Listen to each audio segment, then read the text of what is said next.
Hey y'all, I've got a quick tip for you today. I'm gonna show you how to use one of these double hinge wine keys. I think these are the easiest. Now listen, I don't claim to be a somm or anything like that. I just really like to drink wine. This is how I open a bottle of wine. So I'm gonna start here, open up the knife, go right around here. I remember in college, I used to just like go straight through the, don't do that. All right, start here. Don't spin your bottle into the corkscrew. Pick up the bottle and put the corkscrew into there. You're just going right for the center.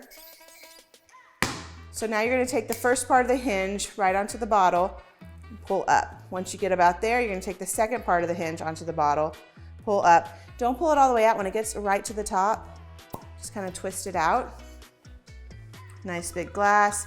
If it's something that you want to breathe a little more, you can kind of try to get some air in there.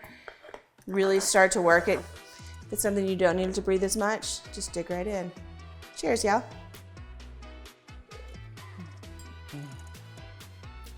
Wine all day.